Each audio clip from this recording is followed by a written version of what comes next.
Assalamualaikum warahmatullahi wabarakatuh. Salam guru penggerak. Perkenalkan, saya Amaliatul Firdaalisya, calon guru penggerak Angkatan 11 Kabupaten Batang, Jawa Tengah dari SMP Negeri 2 Limpung. Pada video kali ini, saya akan menunjukkan aksi nyata modul 1.4 yang saya lakukan, yakni desiminasi, menyebarkan pemahaman dan penerapan budaya positif di lingkungan sekolah saya di SMP Negeri 2 Limpung. Selamat menyaksikan. Selamat pagi, Assalamualaikum warahmatullahi wabarakatuh.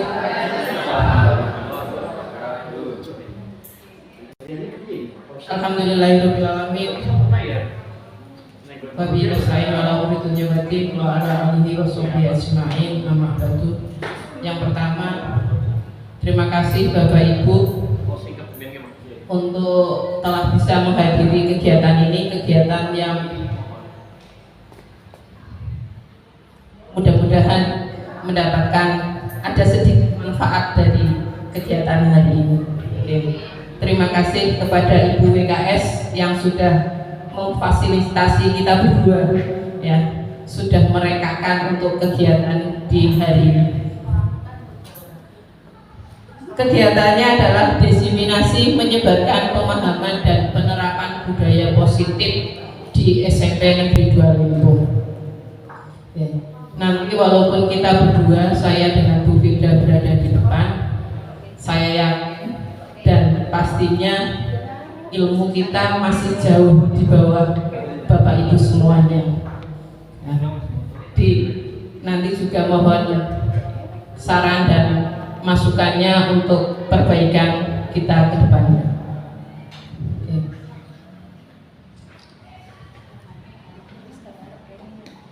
Kegiatan ini berkaitan dengan kita berdua yang dalam hal ini mengikuti pendidikan calon guru penggerak, di mana kita di modul 1.4 ini diharapkan untuk membuat aksi nyata untuk desiminasi pemahaman dan penerapan budaya positif. Ya. Lanjut, sebelum kita masuk ke materi,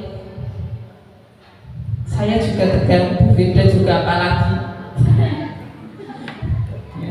Nanti silakan Bapak Ibu yang duduknya masih bersatu, silakan berdua dulu. Ya, Bapak Ibu yang duduknya masih bersatu, silakan berdua dulu. Cari pasangan. Kalau bisa ya bapak-bapak dengan bapak-bapak, ibu-ibu dengan ibu-ibu.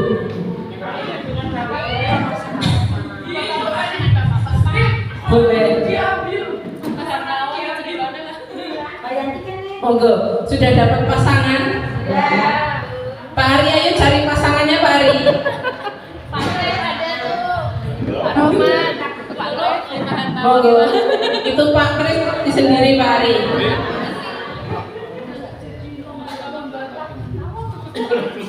Nanti Bu Ida bisa sama Pak Koko.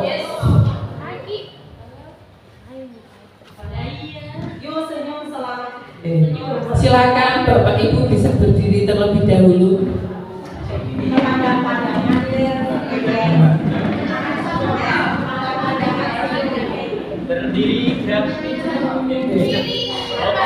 Sudah ya, kalau sudah berdiri silakan Bapak Ibu berhadap-hadapan satu sama lain.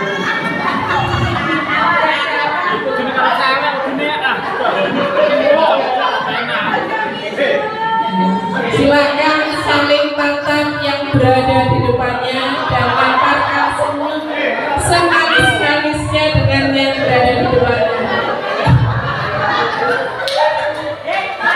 Ingat,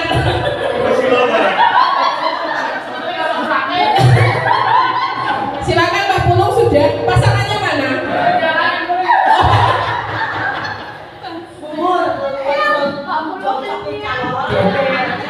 Kita lihat pasangan mana yang paling serasi ya. Oh, ternyata pasangannya Bundul sama Putri Yanti. Oke. Sudah senyum? Sudah, alhamdulillah. Moga-moga setelah ini sampai dengan berakhirnya kegiatan kita bisa melaluinya dengan baik. Terima kasih Bapak Ibu, silakan bisa duduk kembali. Oh, itu mau diulang Mas.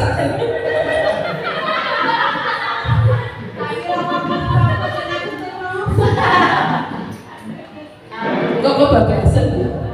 Ya. Oke, kita masuk ke kegiatan inti kita. Jadi kita akan belajar konsepnya dari budaya positif. Ya. Budaya positif nanti kita banyak materinya itu ada 8 materi inti. Nanti saya dan Bu Firda akan berbagi peran di situ. Yang pertama ada perubahan paradigma belajar. Untuk yang kedua ada disiplin positif, nilai-nilai kebajikan, ya. Kebutuhan dasar manusia. Yang kelima motivasi perilaku manusia. Yang keenam posisi kontrol guru. Ketujuh keyakinan kelas. Dan yang kedelapan segitiga restitusi. Sebentar Bu Firda, jangan beralih dulu, masih di budaya positif. Kalau kita lihat dari slide budaya positif dengan berbagai macam materi yang ada di situ yang akan kita pelajari hari ini, kira-kira apa yang terbesit dalam benak Bapak Ibu tentang materi budaya positif ini? Monggo ada Bapak Ibu yang mau untuk menyampaikan pendapatnya. Monggo.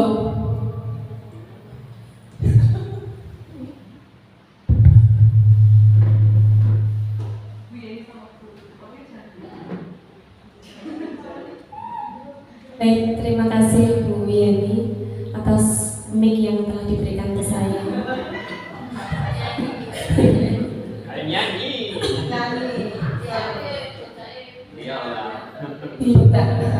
Bingung tiba-tiba mic ada di depan saya dan saya disuruh megang. Setelah membaca ada kurang lebih 8 ya Bu Yeni dari konsep inti budaya positif ini, menurut saya berarti dari perubahan paradigma belajar sampai segitiga restitusi, pandangan saya berarti ada perubahan-perubahan yang mana banyak sekali perubahan yang akan terjadi setelah kita melakukan budaya-budaya positif ke-8 ini nanti yang akan kita terapkan. Seperti itu. Terima kasih. Terima kasih Bu Wahyu. Silakan Bu Wahyu kasihkan mic-nya ke satu teman jenengan. Boleh ke bapak-bapak, boleh ke ibu-ibu. Jangan nyari teman duet ya. Tak kasih ke yang paling muda ya. Oh iya, monggo. Adik Ari, monggo. Monggo Pak Ari.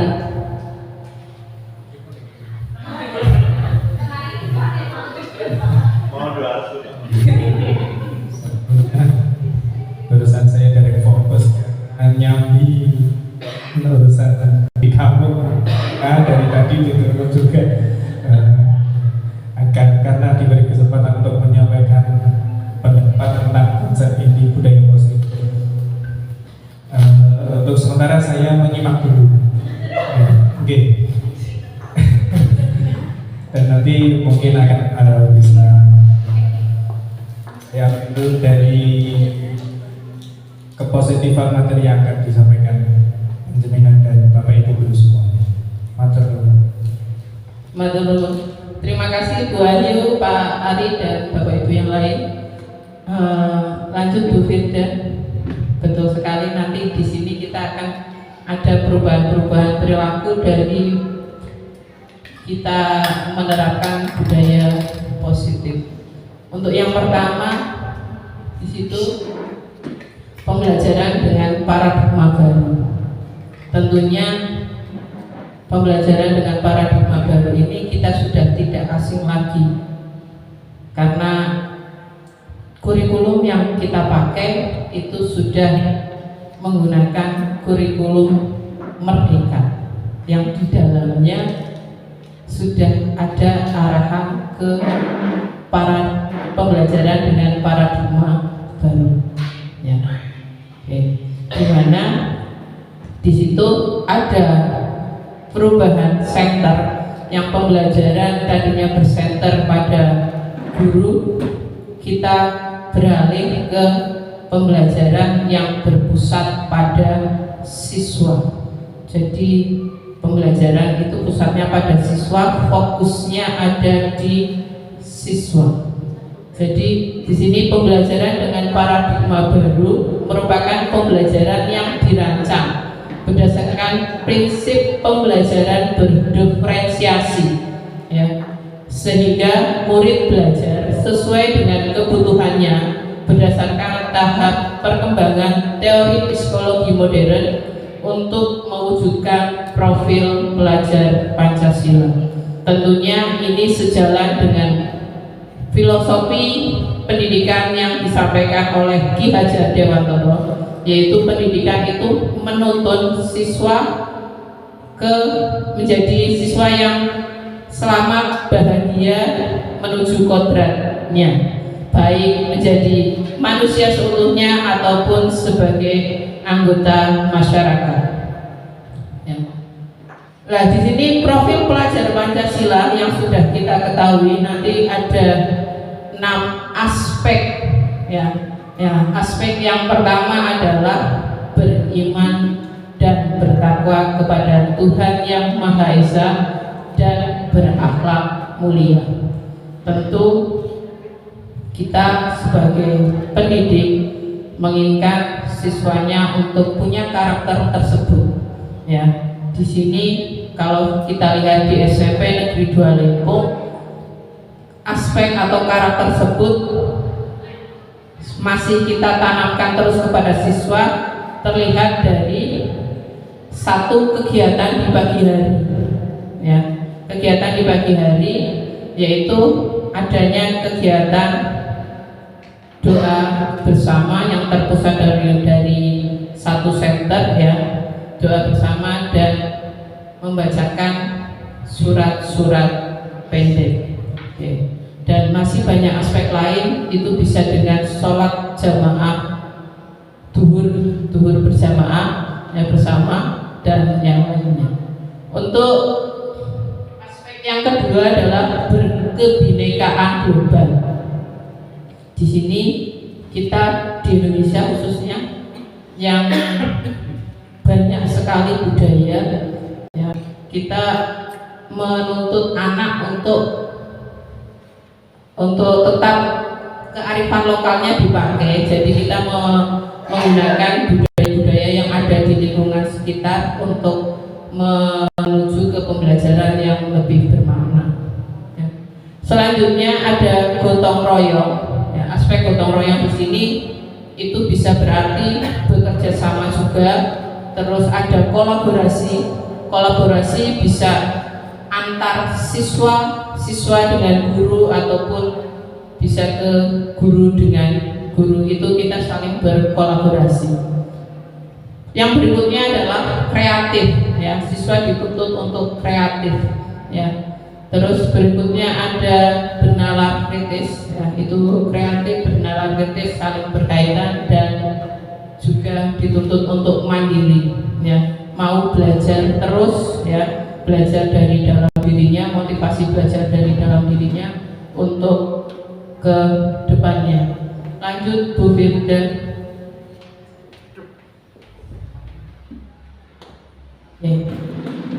Yang berikutnya ada miskonsepsi tentang teori kontrol. Ya. Miskonsepsi di sini yang kita anggap, ya, ternyata salah. Di sini ada miskonsepsi dari teori kontrol. Yang pertama ada ilusi guru mengontrol murid. Ini miskonsepsi ini banyak kita lakukan. Saya sendiri kadang juga iya kalau tidak ingat dengan teori ini. Yang pertama ilusi guru mengontrol murid. Ya. Pada dasarnya kita tidak dapat memaksa murid. Ya. Pada saat kita memaksa murid melakukan sesuatu dan di situ murid menurut apa yang kita lakukan, bukan kita yang kontrol, hanya murid mengizinkan dirinya dikontrol oleh bapak atau ibu. Ya. Jadi di situ akan nampak gurunya mengontrol perilaku siswa, tapi tidak sebetulnya. Hanya siswa di situ sedang mengizinkan dirinya untuk dikontrol oleh orang lain. Miskonsepsi yang kedua yaitu ilusi bahwa semua penguatan positif efektif itu penguatan positif efektif dan bermanfaat. Jadi kadang kita membuat di satu kelas juga memberikan penguatan-penguatan yang positif, ya, dikiranya adalah efektif. Ternyata juga tidak.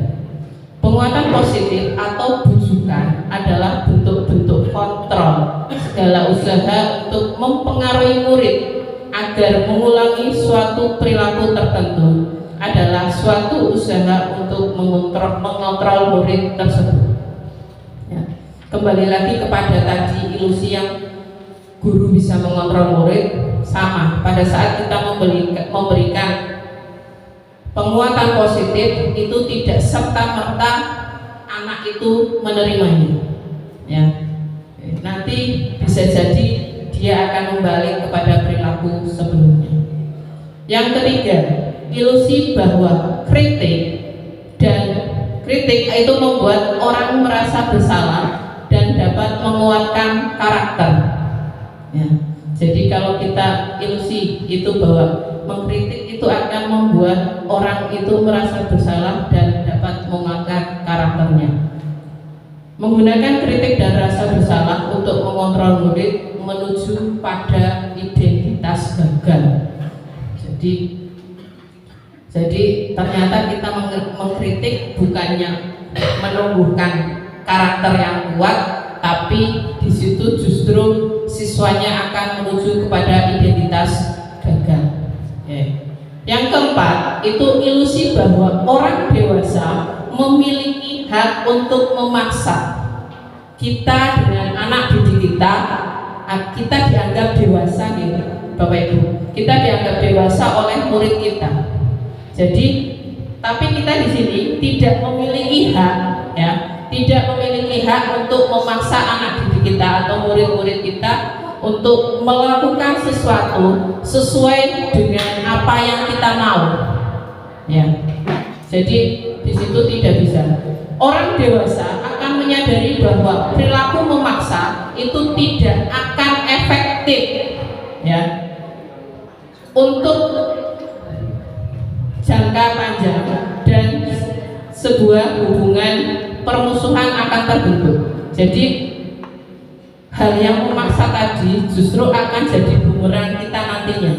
Yang terbentuk bukannya anak itu manut sesuai dengan harapan kita, yang nyatanya adalah mereka akan memendam rasa yang tidak enak, jadi nanti meledak nanti di suatu saat. Itu 4 miskonsepsi tentang teori kontrol. Nah, jadi dari tadi banyak miskonsepsi teori kontrol, maka kita harus mengubah paradigma stimulus respon kepada pendekatan teori kontrol. Jadi yang tadi stimulus dengan respon kita ubah jadi teori kontrol. Di sini ada beberapa hal. Stimulus respon itu ada realitas atau kebutuhan kita itu sama. Dari stimulus respon dianggap kebutuhan kita itu sama. Padahal menurut teori kontrol kebutuhan kita berbeda. Dengan kebutuhan kita berbeda, maka kita akan memperlakukan siswa atau memperlakukan rekan sejawat kita juga dengan sesuatu yang berbeda karena butuhnya beda. Ya. Saya haus kok dikasih makan. Ya. Jadi kan itu sesuatu yang tidak cocok untuk memenuhi kebutuhannya. Terus yang berikutnya, semua orang melihat hal yang sama. Teori kontrolnya adalah setiap orang memiliki gambaran berbeda. Jadi di benak anak-anak kita, murid-murid kita satu kelas 32 itu dia punya gambar-gambar yang berbeda. Ya. Padahal kalau kita memandang mungkin kita pandangannya apa? Kita bisa membelajarkan anak dengan baik supaya mereka dapat nilai yang bagus. Ya. Tapi ternyata gambaran di anak itu beda. Mungkin ada yang ke sekolah punya tujuan biar dapat uang sangu, ada yang ke sekolah biar dapat kesenangan untuk bertemu seseorang atau punya tujuan-tujuan yang lainnya. Yang berikutnya, kita mencoba mengubah orang agar berpandangan sama dengan kita. Teori kontrolnya adalah kita berusaha memahami pandangan orang lain tentang dunia.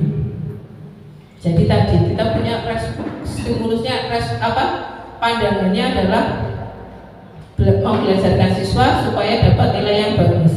Ternyata kan siswa punya pandangan lain. Jadi setelah itu kita berusaha mengubah anak tersebut. Nah, mengubah dengan cara apa? Padahal pandangan-pandangan dari siswa itu berbeda-beda. Yang keempat, perilaku buruk dilihat sebagai suatu kesalahan. Teori kontrolnya adalah semua perilaku memiliki tujuan. Jadi kalau tadi stimulus respon perbuatan yang buruk, ya itu pasti salah. Tapi kalau menurut teori kontrol, orang berbuat salah, orang berbuat nyeleneh, melenceng, itu dia pasti punya tujuan. Yang berikutnya, orang lain bisa mengontrol saya. Teori kontrolnya adalah hanya Anda yang bisa mengontrol diri Anda sendiri. Jadi kembali ke tadi, tidak ada orang yang bisa mengontrol orang lain. Siapa yang mengontrol diri Anda? Hanya saya sendiri. Ya, anak mau berubah lebih baik, ya harus kontrolnya dari dalam diri sendiri. Berikutnya, kebalikannya tadi, saya bisa mengontrol orang lain. Saling berkebalikan. Saya tidak bisa mengontrol orang lain juga tidak bisa mengontrol saya. Pemaksaan ada pada saat bujukan gagal. Ya. Kemarin baru bisa dilaksanakan. Ya. Kalau ingat, Bapak Ibu ingat kemarin, ayo lomba. Siapa? Kelas ini tidak ada yang mengikuti. Ayo. Ya. Setelah dibujuk-bujuk nggak bisa, ilmu pemaksaannya keluar. Ya.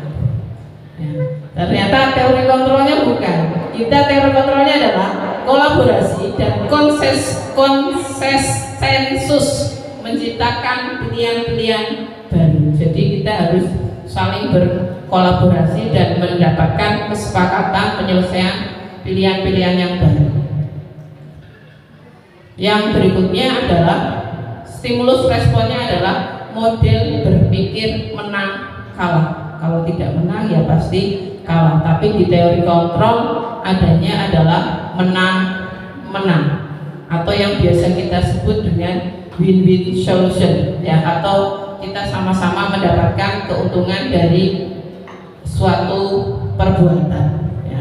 Jadi itu paradigma, kita harus bisa mengubah dari paradigma stimulus respon tadi ke arah teori kontrol. Ya. Intinya kita tidak bisa mengontrol orang lain juga tidak bisa mengontrol diri kita. Ya. Hanya kita yang bisa. Oke, lanjut.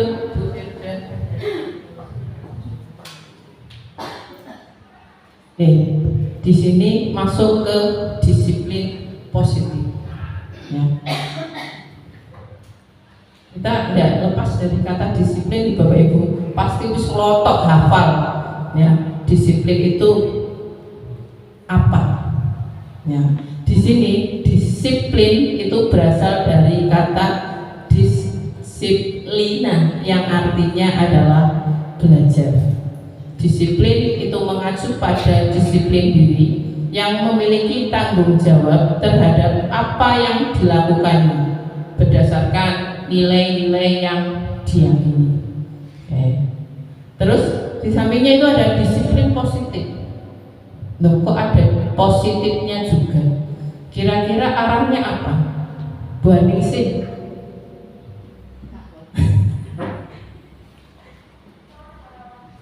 Bu Aningsih masih mendalami, kelihatannya melihat disiplin positif itu yang seperti apa? Ya, menurut saya disiplin positif itu kedisiplinan yang berdasarkan atas kemauannya sendiri. Jadi tidak ada paksaan dari pihak lain. Disiplin muncul dari kesadaran diri sendiri. Terima kasih. Terima kasih, sangat bagus sekali. Betul sekali bahwa disiplin positif nanti itu adalah muncul dari dalam diri sendiri, ya. Jadi karena ingat teori kontrol tadi, tidak ada yang bisa memaksa kita, ya, tidak ada yang bisa mengontrol kita. Maka kalau kedisiplinan itu berasal dari luar, ya, itu pasti suatu saat akan belok lagi, ya. Walaupun pada saat ini mungkin bisa dilakukan berdisiplin, tapi kalau itu tidak dari dalam dirinya sendiri, itu bisa saja terjadi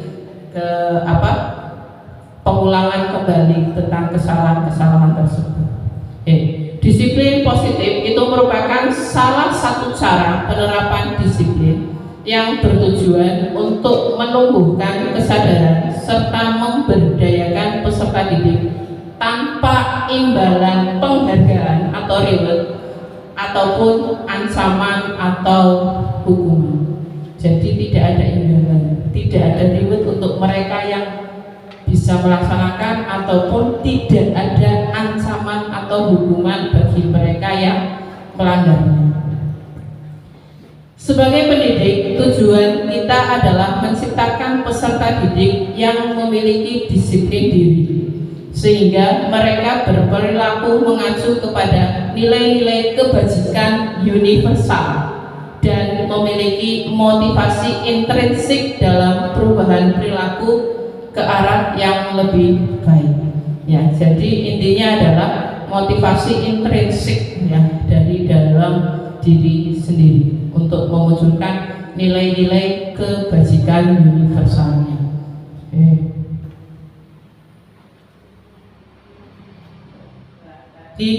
Di situ di disiplin positif arahnya adalah ke nilai-nilai kebajikan. Nilai-nilai kebajikan itu adalah nilai yang disepakati bersama, terlepas dari suku, bangsa, agama, bahasa maupun latar belakangnya.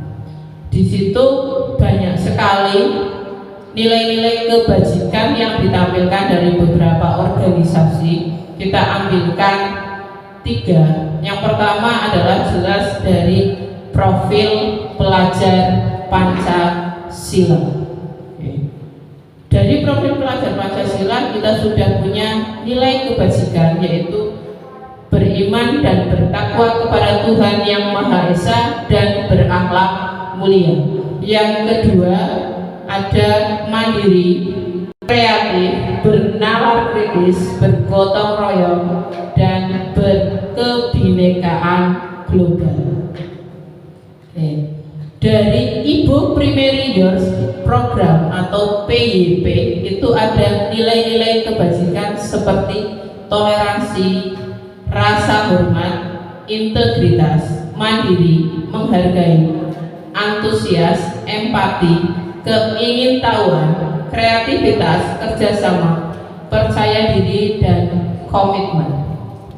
Selanjutnya dari keterampilan hidup atau life skill itu ada nilai dapat dipercaya, lurus hati, pendengar yang aktif, tidak merendahkan orang lain, dan memberikan yang terbaik dari dirinya.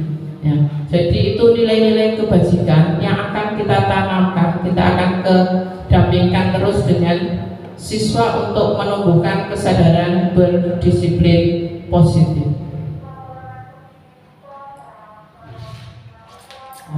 Jadi di situ tadi dari disiplin positif, miskonsepsi disiplin positif dan nilai-nilai kebajikan. Nanti kita akan masuk ke yang berikutnya adalah kebutuhan dasar manusia.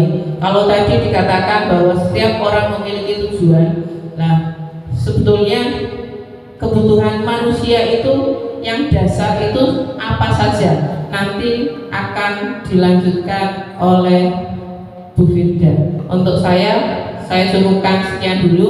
Wassalamualaikum warahmatullahi wabarakatuh.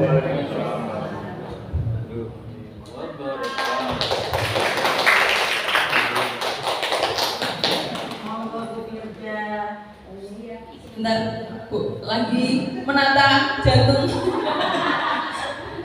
Ya, terima kasih Bu Yeni yang sudah memaparkan materi dengan sangat luar biasa. Kita beri aplaus dulu untuk Bu Yeni.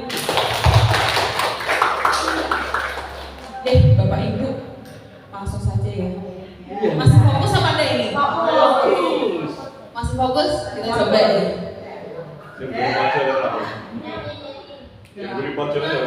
Pada kabur semua Bu kalau ditanya. Ice breaking. Coba kalau masih fokus, kalau 1 tambah 1 kalau digabung jadi berapa? 11. Digabung jadi? Jadi bersatu. Jadi berapa ini? Sama. Jadi? Jadi 1. Berarti belum fokus Bu ini, masih belum fokus semua. 1 kan sama 1 kalau digabung jadi 1. Berarti masih belum fokus. Kenapa? Nyanyi dulu atau menggerakkan badan? Oh, mau gerakin badan. Oh, iya benar, jangan dibanding-bandingkan. Mari berdiri aja semuanya. Ini breathing-nya sedikit apa Ibu ini? Ini di depan guru matematika semua. Jadi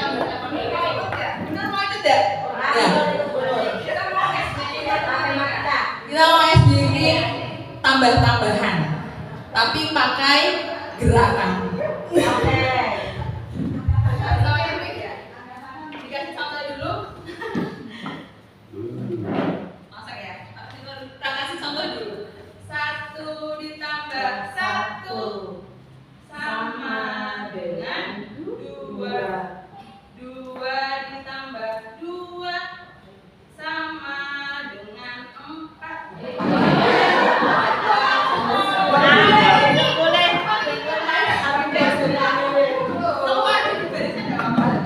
Di samping nggak apa-apa. Atau cari tempat yang agak longgar. Ini suaranya halus sekali ya. Yang mau nyumbang itu mundur apa?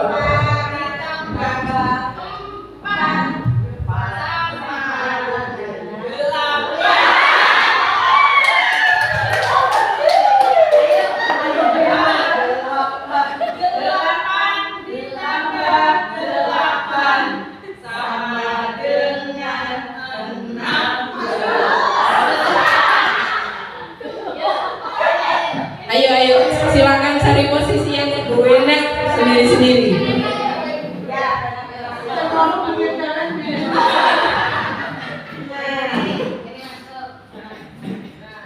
Awas kursinya petal loh. Oke, 1, 2, 3. 1 ditambah 1 sama dengan 2. 2 ditambah 2 sama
Sudah fokus ya Bapak Ibu ya? Iya. Matematika namanya apa ya? Ini yang di depan juga ngos-ngosan. Oke, lanjut ya Bapak Ibu guru ya.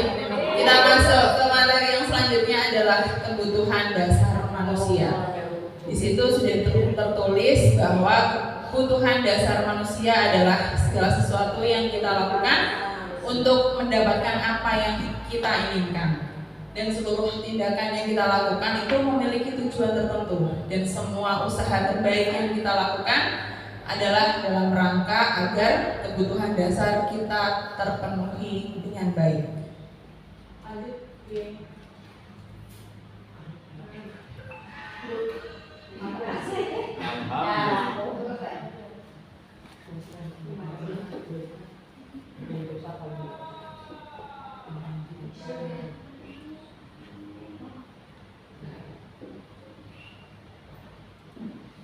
Itu adalah 5 kebutuhan dasar manusia.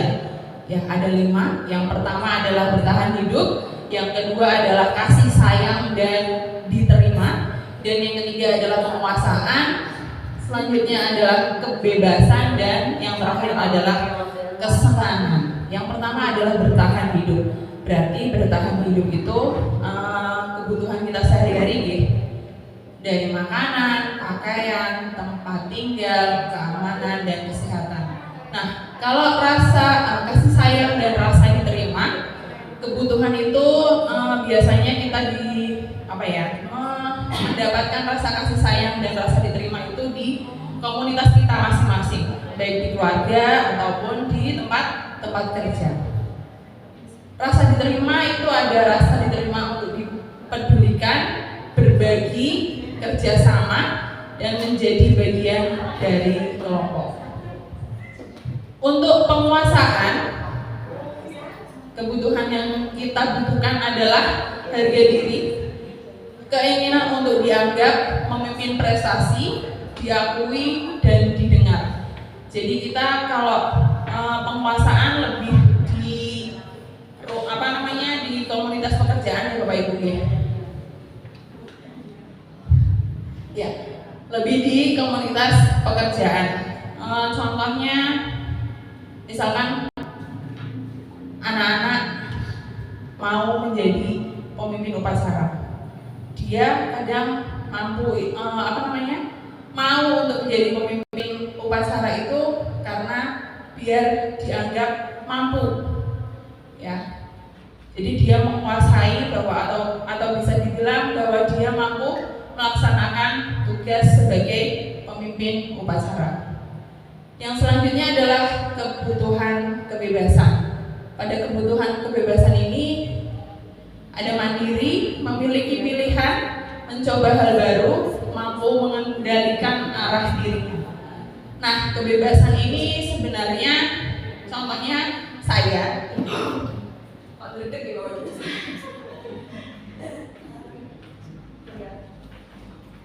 Kebebasan ini contohnya saya sendiri.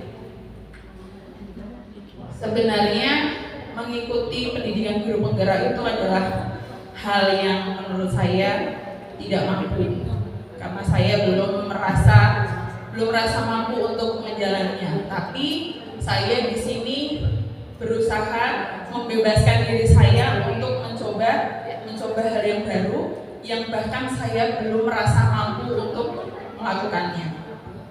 Yang ketiga adalah kesenangan, dan ini adalah kebutuhan dasar manusia yang paling dibutuhkan, ya, menurut saya yang paling dibutuhkan, karena ketika kita lelah, ketika kita sudah capek bekerja, ini adalah kebutuhan yang dibutuhkan, yaitu bermain, humor, antusiasme, dan tertawa.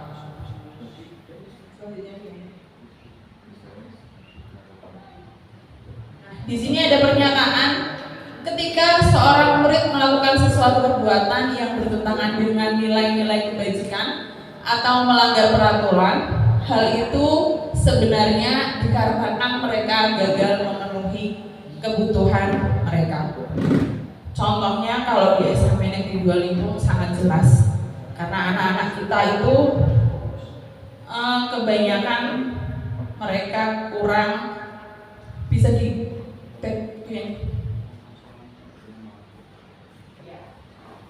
kalau di SMP Negeri 2 Limpung, kebutuhan dasar anak-anak kita yang kurang itu adalah kasih sayang dan rasa diterima. Sudah banyak anak-anak kita yang sangat jelas banyak sekali permasalahan dari keluarga. Ya, yang broken home, ada yang tinggalnya hanya sama nenek atau hanya dengan bapaknya, atau bahkan ada yang tinggal dengan orang lain yang bukan siapa-siapanya. Jadi kadang anak di sini banyak yang berontaknya dalam hal ini adalah melakukan tindakan yang tidak baik. Contohnya seperti kalau malam itu kadang anak-anak banyak sekali yang sebenarnya banyak yang minum-minuman alkohol di luar sana, dan itu sangat berpengaruh di sekolahan.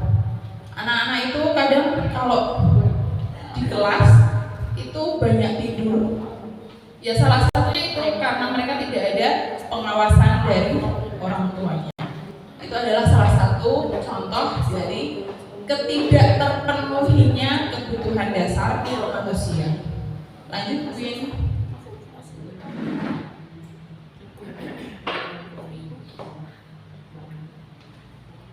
Oke, kita masuk ke materi yang selanjutnya adalah motivasi perilaku manusia. Di sini ada 3 motivasi perilaku manusia. Yang pertama adalah ada 2 motivasi, ya. Ada motivasi intrinsik dan motivasi ekstrinsik. Untuk menghindari ketidaknyamanan atau hukuman itu termasuk motivasi ekstrinsik. Kadang anak-anak itu, contoh singkatnya itu, ketika anak-anak ada tugas, dan tidak mengerjakan, itu kadang mereka memilih untuk melawan kita, ketika di kelas misalkan tidak mau mengerjakan, alasannya banyak sekali. Bisa yang tidak paham atau yang tidak bisa. Iya, ada yang lupa. Kadang juga ada anak-anak yang mengerjakan tugas itu hasil dari mencontek temannya.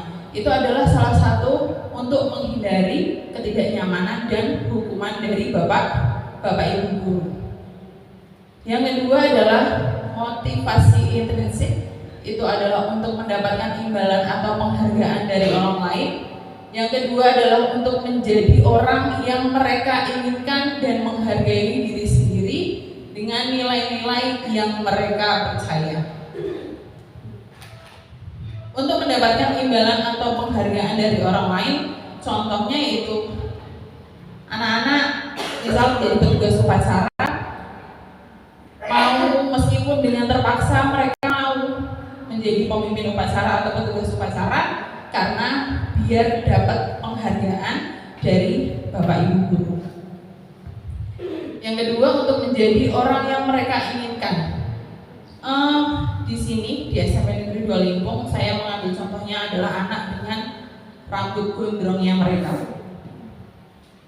Itu adalah motivasi intrinsik mereka, termasuk di situ karena ketika dia punya rambut gondrong itu adalah keinginannya mereka. Dia merasa menghargai diri sendiri dengan begitu, dan itu adalah nilai-nilai yang mereka percaya, meskipun itu adalah hal yang salah. Mereka menyalahi keyakinan sekolah. Lanjut.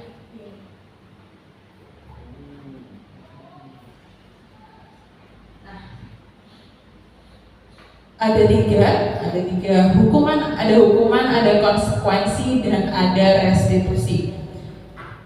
Apa perbedaan dari ketiga hal ini? Yang pertama adalah hukuman. Hukuman itu tidak terencana Bapak Ibu. Jadi kadang kita kalau menghukum anak spontan saja ya. Ketika anak-anak lagi guyon di kelas atau misalkan kayak kemarin anak-anak tiba-tiba masih pelajaran tapi ke kantin misalkan, dan kita langsung memberikan hukuman ke anak-anak secara spontan. Murid tidak tahu apa yang akan terjadi atau dilibatkan. Jadi mereka nggak tahu hukumannya apa karena hukuman itu terjadi secara spontan. Bersifat satu arah, misalnya bersifat satu arah itu maksudnya adalah hanya dari salah satu pihak saja, hanya dari Bapak Ibu guru tanpa melihat keyakinan atau peraturan sekolah itu sendiri. Dan yang terakhir adalah berupa hukuman fisik atau psikis. Untuk konsekuensi terencana. Kenapa terencana? Karena konsekuensi itu sudah tertulis di tata tertib sekolah. Jadi kalau anak misalkan membawa HP, berarti HP-nya harus disita dulu selama 2 minggu, dan itu sudah tertulis di peraturan atau tata tertib sekolah. Itu namanya konsekuensi. Dan yang kedua adalah murid tetap dibuat tidak nyaman. Yang ketiga adalah sikap guru selalu memonitor siswa. Iya. Contohnya ketika anak terlambat, itu Bu Jaswati pasti sudah menuliskan yang punya catatan sendiri di Bu Jaski. Oh, dari STP 2K. Oke. Dari STP 2K punya catatan tentang keterlambatan siswa, dan ketika anak sudah terlambat berapa kali, nanti guru atau STP 2K-nya akan memonitor, selalu melihat apakah anak ini terlambatnya setiap hari atau hanya hanya sekali atau 2 kali saja gitu. Terus nanti kalau sudah banyak terlambatnya, pasti akan dipanggil atau diberitahu konsekuensinya. Yang ketiga adalah restitusi. Yang pertama, restitusi adalah proses menciptakan kondisi bagi murid untuk memperbaiki kesalahannya. Dan yang kedua adalah proses kolaboratif yang mengajarkan murid untuk mencari solusi sendiri. Nah, untuk materi restitusi nanti ada di bagian akhir. Lanjutkan. Sekarang kita masuk ke posisi kontrol guru. Apa itu posisi kontrol guru? Kira-kira Bapak Ibu guru ada yang sudah tahu apa posisi kontrol guru? Ada berapa? Tadi sudah dilihat sama Bu. Lanjut aja Bu ya. Iya, ada 5 gitu Bapak Ibu guru ya. Jadi posisi kita itu ada 5. Posisi kontrol restitusi. Yang pertama adalah sebagai penghukum, yang kedua adalah sebagai pembuat rasa bersalah, dan yang ketiga sebagai teman, dan yang keempat sebagai pemantau, yang kelima manajer. Untuk sebagai penghukum, seperti yang kita sudah tadi saya sampaikan, ketika anak melakukan kesalahan di dalam kelas, kita pasti langsung secara spontan menghukum, dan itu sudah lumrah terjadi pada saat kita mengajar di kelas. Yang kedua adalah guru sebagai pembuat merasa bersalah. Yang ketiga sebagai teman. Kalau sebagai teman itu berarti kita ketika ada anak yang bermasalah, kita melihat anak ada yang misalkan tiba-tiba menangis di dalam kelas, nanti kita akan panggil anak itu, kita ajak bercerita, kita memposisikan diri sebagai teman untuk tempat curhat mereka. Dan yang keempat adalah guru sebagai pemantau. Nah, sebagai pemantau ini, contohnya saya sebagai wali kelas, saya selalu mengecek anak-anak yang tidak berangkat. Seperti kemarin Rifki, anak saya itu tidak berangkat sekolah sudah hampir 3 hari. 3 hari itu izin awalnya sakit, tapi ternyata memang ada masalah, dan itu tugas kita sebagai pemantau. Dan yang 5 adalah manajer. Kalau manajer itu kita memposisikan diri memberikan solusi atas kesalahan atau pelanggaran yang sudah dilakukan oleh murid kita. Lanjut, Win.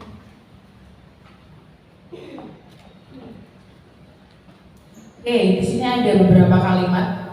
Kita main kuis sebentar ya Bapak Ibu. Yang pertama, posisi kontrol apakah aku? Di sini ada kalimat, saya kecewa sekali dengan kamu. Kira-kira kalau dari kalimat itu posisinya kita sebagai apa? Tadi kan ada apa aja tadi? Ada 5. Yang pertama adalah penghukum, pemberi rasa bersalah, terus teman, pemantau, dan yang terakhir adalah manajer. Iya, Bu Lulu, apa tadi Bu Lulu? Membuat merasa bersalah. Iya, betul Bu Lulu. Jawabannya adalah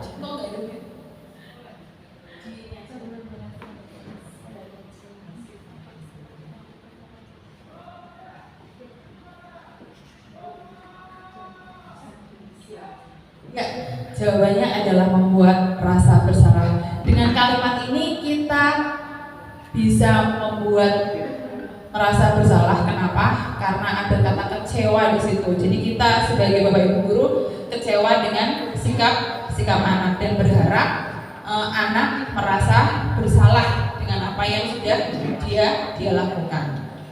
Yang kedua, lanjut Wil.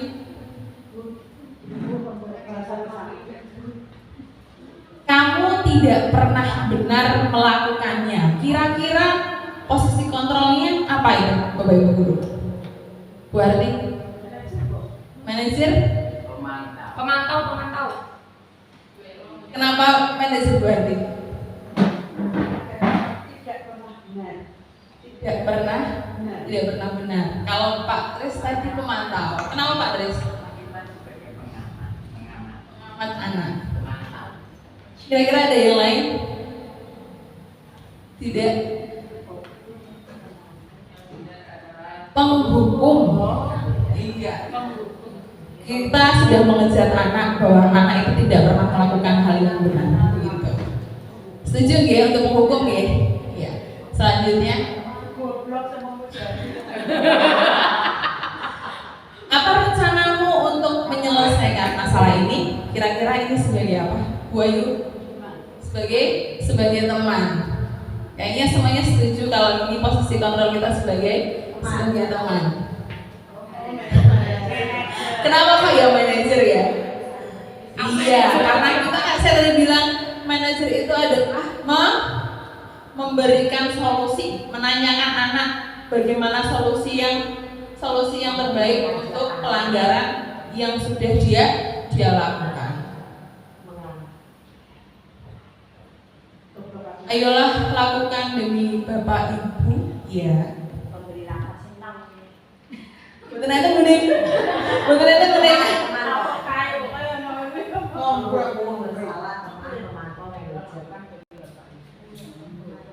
Kira-kira ya.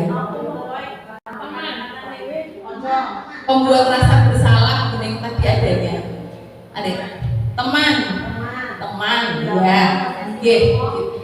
Kita berusaha memposisikan diri sebagai temannya anak-anak. Karena kita meminta bantuan ke mereka untuk ayolah baik sih demi Bu Firda biar di kelas ini aman, nyaman gitu. Selanjutnya yang terakhir, kamu tidak pernah mendapatkan nilai jika tidak mengerjakan tugas. Kira-kira apa ya? Pemantau. Tadi ada pemantau, ada manajer, ada pembuat rasa bersalah, ada penghukum, dan yang terakhir ada pemantau. Iya, setuju, pemantau ini. Iya. Karena kita di situ Ada kalimat kamu tidak pernah mendapatkan nilai jika tidak pernah mengerjakan tugas. Berarti kan itu di situ sudah punya data bahwa anak itu tidak pernah mengerjakan tugas. Oke, selanjutnya Bu. Nah, di sini ada identitas gagal, ada identitas berhasil atau sukses atau kontrol dari luar, dan yang terakhir adalah identitas berhasil atau sukses, itu adalah kontrol diri. Untuk identitas gagal adalah menghindari hukuman sebagai penghukum atau pembuat rasa bersalah. Guru berbuatnya yang pertama adalah menghadip, menunjuk, menyakiti, menyindir. Kalau kita seperti itu, melakukan hal yang seperti itu, kita bisa membuat identitas anak gagal. Kalau di bagian pembuat rasa bersalah, berceramah dan mengatakan seharusnya seperti ini, ibu kecewa dengan kamu, dan kita sering deh Bapak Ibu untuk melakukan itu. Iya. Secara tidak sadar. Iya, secara tidak sadar kita sudah melakukan itu. Aku nggak sadar. Oke. Spontan. Nah, itu namanya penghukum. Penghukum itu adalah spontanitas dari kita sebagai guru. Dengan kata-kata guru sebagai penghukum, kalau kamu tidak melakukannya, awas ya, rasakan gitu. Pernah Bapak Ibu? Terus pernah, sering saya juga begitu. Iya, langsung Ibu, langsung tanpa. Kita di situ hanya mengajukan beberapa pertanyaan kepada anak, terus menanyakan kepada anak bagaimana kira-kira solusi yang bisa diambil atas pelanggaran yang anak lakukan. Jadi di situ kita tidak memposisikan sebagai penghukum, sebagai pembuat rasa bersalah, teman atau pemantau. Di sini sebagai manajer kita hanya membantu anak, mengarahkan anak menemukan solusi yang terbaik. Begitu, selanjutnya lanjut. Di sini posisi kontrol guru. Di antara kelima posisi kontrol guru yang sebaiknya guru gunakan adalah sebagai manajer. Jadi kita tidak sebagai penghukum, tidak sebagai pembuat rasa bersalah, tidak sebagai teman maupun tidak sebagai pemantau. Sebagai manajer, guru dapat berbuat sesuatu bersama murid, mempersilahkan murid bertanggung jawab dan mendukung murid agar dapat menemukan solusi. Selain itu, posisi manajer mengacu pada restitusi yang dapat menjadikan murid sebagai manajer bagi dirinya sehingga dapat tercipta identitas positif dari murid. Oke, lanjut Bu Yeni. Nah, sekarang kita masuk keyakinan kelas. Apa sih keyakinan kelas? Mengapa keyakinan kelas dan mengapa tidak peraturan saja?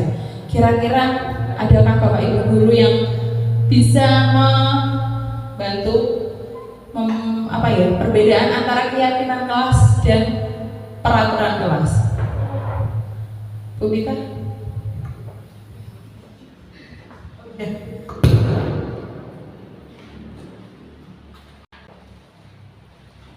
Bu Harti bisa membantu apa keyakinan kelas? Kenapa kok tidak peraturan kelas saja? Kira-kira kenapa Bu Harti? Boleh. Bu Harti. Mohon maaf kalau jawabannya kurang tepat. Jadi kenapa keyakinan kelas ini barangkali menonjolkan kekuatan di kelas itu. Kelas itu memiliki keyakinan untuk melakukan apa, berkolaborasi, berkomitmen apa terhadap kelas mereka. Kelas mereka mau dibawa kemana barangkali itu. Kalau peraturan itu seolah-olah semacam bukan dari siswa tetapi dari pihak lain yang mengatur mereka. Terima kasih.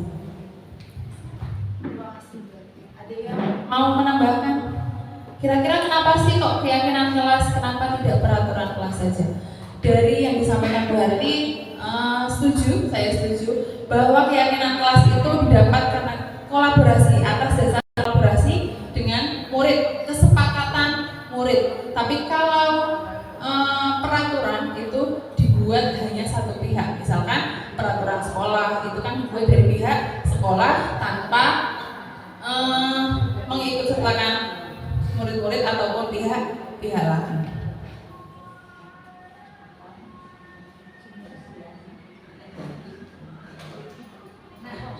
Sini ada 2 pertanyaan Bapak Ibu. Yang pertama, mengapa sih kita memiliki peraturan tentang penggunaan helm pada saat mengendarai kendaraan roda 2 atau motor? Kira-kira kenapa ya kita pakai helm? Supaya apa? Supaya selamat. Jika terjadi hal-hal yang tidak diinginkan, kita bisa paling tidak melindungi kepala. Berarti Dan wakilnya.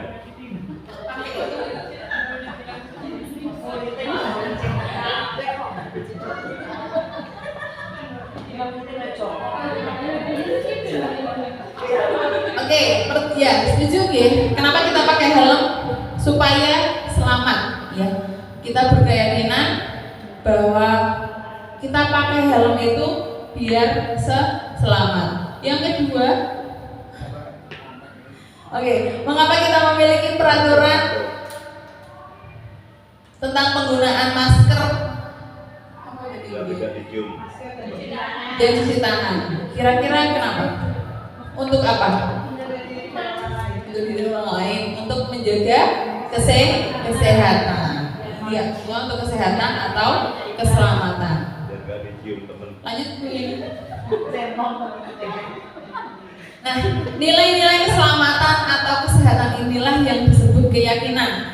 Kita berkeyakinan sendiri, kita berkeyakinan bahwa kalau kita pakai helm, kita pakai masker itu adalah menjaga kesehatan atau keselamatan kita. Tanpa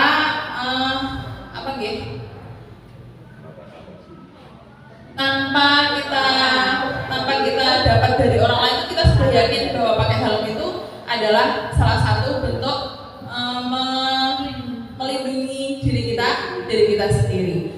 Nah, keyakinan itu didapat dari nilai-nilai kebajikan universal yang disepakati secara tersirat dan tersurat lepas dari latar belakang suku, negara, bahasa maupun agama. Nah, keyakinan kelas ini adalah pembiasaan budaya positif di sekolah dapat dilakukan mulai dari hal-hal yang sederhana seperti menjaga kebersihan, memakai baju yang rapi, tidak mencoret-coret meja atau dinding, menjaga sopan santun dengan bapak ibu guru maupun teman sejawat kita. Lanjut aja Bu. Dengan keyakinan kelas ini, kita bisa mengembangkan budaya positif dalam ruang lingkup kelas dan dapat diawali dengan membuat keyakinan kelas yang disepakati bersama dengan murid di kelas.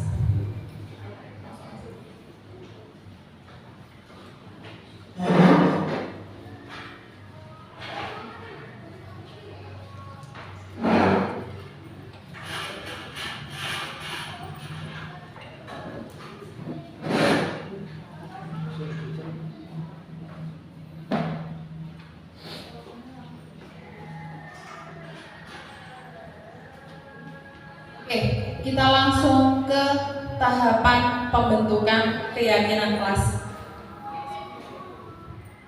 Alhamdulillah kemarin saya sudah melakukan praktik di kelas saya sendiri, di kelas 9G. Di kelas 9G. Jadi tahap awalnya yang pertama adalah saya memberikan kesempatan anak-anak di 9G untuk mencurahkan keinginan apa, mimpi mereka terhadap kelas 9G itu sendiri. Jadi saya meminta mereka untuk menuliskan beberapa keinginan dari mereka, pengennya kelasnya itu seperti apa. Di sini sudah ada yang menuliskan kelas yang bersih, rapi, nyaman, ramai, tentram, damai, tentram, dan rajin dalam mengikuti kegiatan. Tidak ada yang merokok di kelas, sampai ada yang menuliskan seperti itu. Mungkin pengalaman dulu di kelas 78, mungkin ada anak yang merokok di dalam kelas, jadi ada anak yang menuliskan seperti itu. Nah, setelah anak menuliskan kesepakatan, ketika anak sudah menuliskan atau mencurahkan mereka ingin punya kelas yang seperti apa, kita sebagai guru adalah membantu mereka membuatkan kalimat untuk peraturan kelas. Di sini saya hanya mengambil beberapa, jadi tidak semua yang diinginkan anak itu ditulis. Dan ini juga atas dasar kesepakatan kita dengan murid. Yang pertama adalah dilarang merokok di lingkungan sekolah. Yang kedua, masuk kelas tepat waktu. Dan yang ketiga adalah berdoa sebelum dan sesudah pembelajaran. Memperhatikan saat Bapak Ibu mengajar, memakai seragam yang rapi, menjaga kebersihan. Tidak usah semua terbacakan di Bapak Ibu nih. Iya, tahapannya aja. Setelah kita sudah berkolaborasi atau sepakat dengan anak tentang peraturan kelas itu sendiri, kita langsung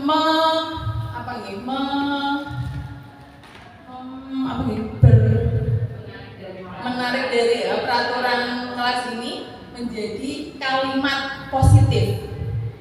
Yang pertama, kalau tadi ada kata dilarang, kalimat positifnya adalah selalu menjaga kesehatan diri. Kenapa? Karena dilarang merokok itu salah satunya adalah untuk kesehatan diri kita sendiri. Yang pertama itu, yang kedua masuk kelas tepat waktu, dan saya rasa itu sudah positif, tetap dituliskan masuk kelas tepat waktu. Yang ketiga ada berdoa sebelum dan sesudah pembelajaran, masih sama kalimat positifnya. Yang keempat, memperhatikan saat Bapak Ibu mengajar, itu juga masih sama. Tahapan selanjutnya adalah masuk ke nilai kebajikan itu sendiri. Tadi sudah disampaikan bahwa ada beberapa nilai kebajikan universal seperti menghormati, seperti tanggung jawab, kesehatan, menghormati orang lain. Nah, di sini dari kalimat positif ini kita ambil nilai kebajikan atau nilai keyakinan yang sesuai. Dari 14 peraturan kelas kita bisa jadi 7 aja. Kenapa? Karena ada beberapa hal yang sama. Contohnya berpakaian rapi itu disiplin, dan yang melaksanakan piket sesuai jadwal itu juga termasuk di disiplin. Jadi hanya dituliskan 1 kali saja. Setelah kita punya nilai kebajikan atau nilai keyakinan, di situ kita bisa membentuk keyakinan kelas 9G. Di sini ada saling menghormati, disiplin, saling menghargai, menjaga kebersihan, menjaga kerapian, berkomitmen, dan tanggung jawab. Kemarin sebelum saya dapat materi ini, saya juga sempat membuat kesepakatan kelas, tapi ternyata bentuknya tidak seperti ini. Jadi hanya sampai di sini saja. Iya. Jadi hanya sampai di kalimat positif, tapi ternyata ada tahapan selanjutnya untuk menuju keyakinan kelas itu sendiri.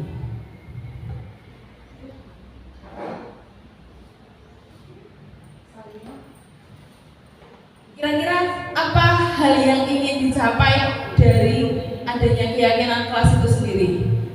Bapak Ibu guru, kira-kira Bu Murtini?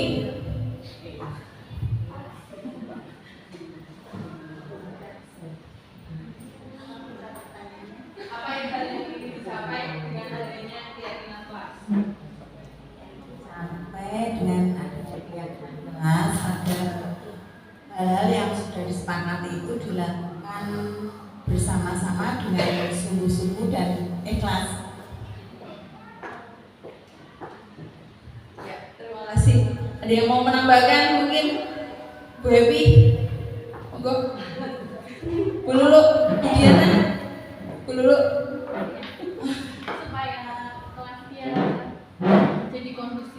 Ya, Ya, tujuannya ya itu dia, tujuannya agar anak-anak punya rasa tanggung jawab, mau menjalankan kewajibannya dengan kita kata Bu ini dengan ikhlas, karena itu atas kesepakatan kita dan murid.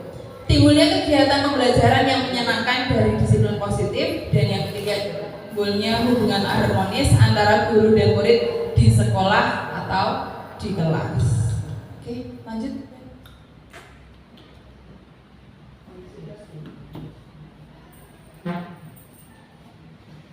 Oke, kita masuk materi inti yang terakhir akan disampaikan oleh Bu Yeni. Terima kasih untuk partisipasinya Bapak Ibu Guru. Materi selanjutnya akan disampaikan oleh Bu Yeni. Monggo Bu Yeni.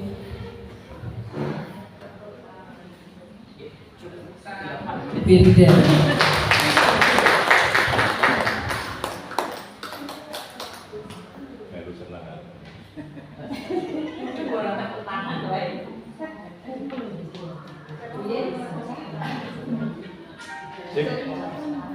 Sampai dua semakin jaya nih.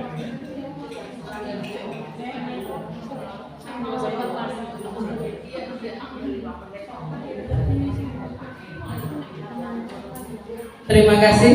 Assalamualaikum warahmatullahi wabarakatuh. Tinggal satu materi lagi Bapak Ibu. Saya minta waktunya sebentar, paling lama 10 menit. Masuk ke materi terakhir, yaitu segitiga restitusi. Nah, tadi di awal ada konsep hukuman, konsekuensi, sama restitusi.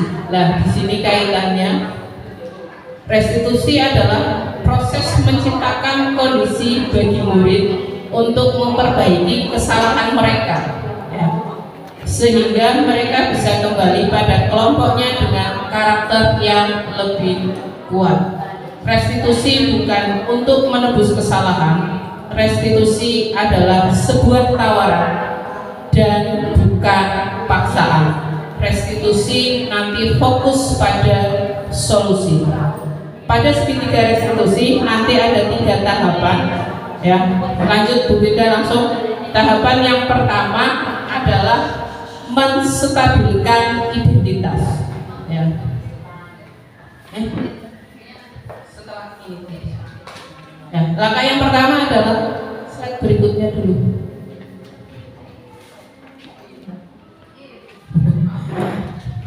Pada tahapan menstabilkan identitas, di sini prinsip kita adalah bahwa membuat kesalahan adalah bagian proses dari pembelajaran. Ya, kita akan menggeser dari identitas gagal ke identitas sukses. Bisa dari bahwa berbuat salah itu hal yang manusiawi dan lain sebagainya. Lanjut, untuk tahapan kedua itu adalah validasi tindakan yang salah. Di sini prinsipnya adalah untuk yang ditanyakan adalah kamu pasti punya alasan mengapa melakukan hal itu, padahal kamu melakukan hal itu. Jadi di sini kita akan menggali alasan apa atau tujuan apa anak melakukan kesalahan. Lanjut Bu Firda. Ya. Tahapan yang ketiga adalah kita menanyakan keyakinan. Ya.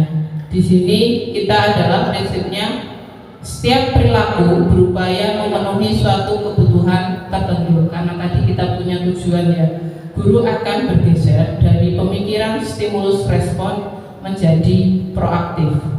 Juga menggali dan mengakui kebutuhan murid akan memperbaiki hubungan dengan murid. Di sini bisa menanyakan apakah keyakinan kelas kita, dan di sini kita juga akan mencari solusi.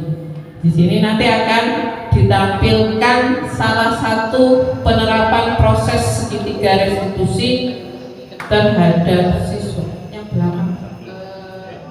Akhir-akhir ini lihat Ilham sering terlambat ya? Iya Bu. Seingat Ilham, kira-kira sudah berapa kali Ilham terlambat? Sekitar 3 kali Bu. menurut Ilham itu sebuah kesalahan atau bukan ya? Iya Bu. Adalah salah satu contoh penyelesaian kasus siswa. Di situ ada siswa melanggar aturan, yaitu datang terlambat. Dan pastinya Itu suaranya Ilham. Ilham hari ini kita Iya. Mejanya di lab IPA. Jadi tahapan pertama adalah menstabilkan identitas. itu pasti punya alasan. Kira-kira apa yang membuat Ilham sering terlambat? Saya main game sampai larut malam, jadi kurang tidur Bu. Loh, Ilham tahu keyakinan kelas yang sudah kita buat. Tahu Bu. Kalau terlambat ke sekolah itu apakah sesuai dengan keyakinan kelas yang kita sudah sepakati? Tidak Bu. Berarti menurut Ilham keyakinan kelas apa yang sudah kamu langgar? Disiplin Bu. Menurut kamu disiplin itu penting tidak sih?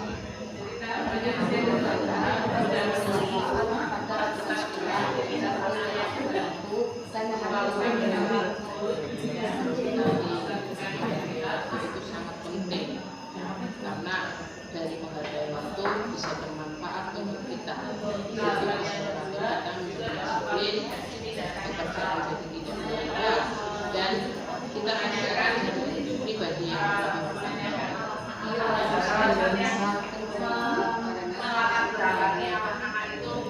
ya dalam sikap yang sangat baik. Saya mengapresiasi sikap terus menurut kamu apa yang usaha kedepannya apa supaya Keyakinan kita akan menanyakan kembali proses nilai-nilai keyakinan kelas yang sudah mereka sepakati tadi di awal pada keyakinan kelas. Ya, kesepakatan keyakinan apa yang mereka langgar. Setelah mereka menyadari keyakinan kelas yang dilanggar, kita akan kembalikan. Kita akan mencari solusi apa yang akan kita lakukan setelah ini, ya, biar anak tersebut bisa kembali ke kelompoknya dengan karakter yang kuat, ya, dan harapannya hal itu tidak akan terulang kembali, ya. Kaitannya dengan posisi kontrol tadi, kita sebagai guru ada 5 posisi kontrol. Di situ kita sebagai guru bertindak sebagai manajer, ya. Walaupun kadang tidak menutup kemungkinan, yang baiknya adalah kita berposisi sebagai manajer, tapi tidak menutup kemungkinan kita akan berlaku sebagai teman pada saat ada kejadian tertentu. Juga kita bisa saja hanya sebagai manajer, ya. Paling tidak itu tiga posisi kontrol itu bisa kita lakukan, tapi di kondisi-kondisi tertentu, bisa sebagai teman, bisa sebagai pemantau, atau bisa sebagai manajer. Utamanya manajer, tapi yang 2 tadi, yang unsur motivasinya dari luar untuk mengharapkan ibadah, itu bisa saja kita lakukan, ya. Jadi tidak menutup kemungkinan 3 itu kita lakukan. Ke penutup, ke slide terakhir Bapak Ibu.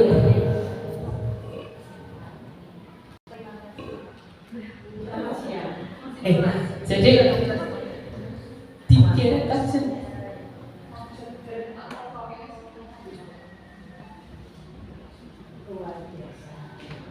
Jadi itu tadi rangkaian dari budaya positif, mulai dari perubahan paradigma sampai dengan segitiga restitusi.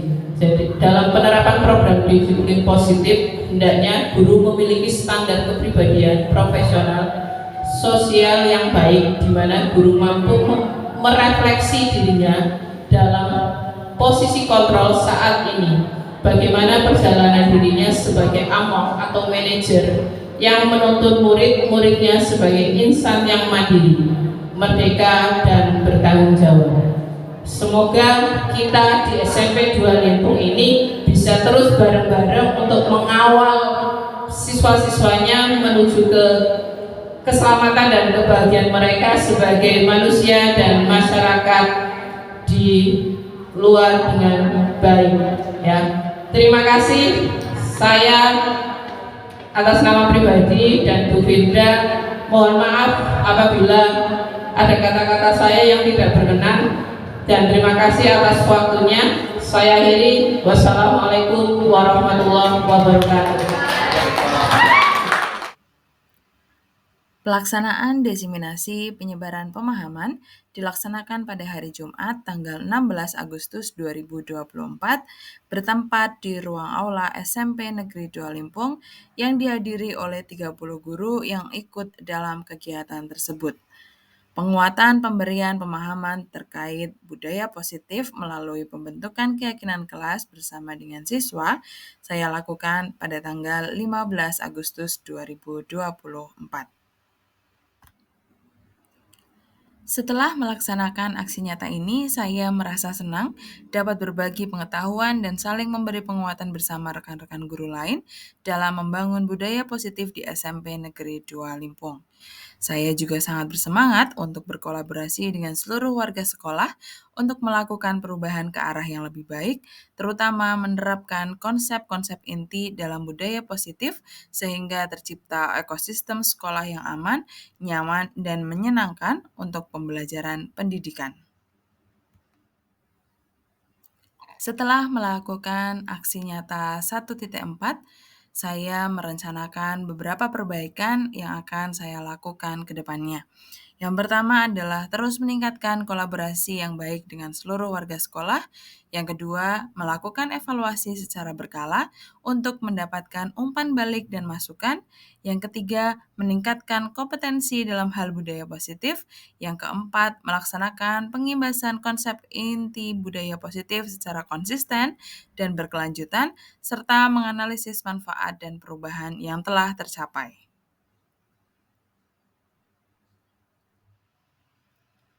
Demikian desiminasi menyebarkan pemahaman dan penerapan budaya positif di SMP Negeri 2 Limpung yang saya lakukan. Semoga bermanfaat untuk kita semuanya. Sekian dan terima kasih. Saya Amaliatul Firdi Alicia. Salam guru penggerak. Tergerak, bergerak, menggerakkan. Wassalamualaikum warahmatullahi wabarakatuh.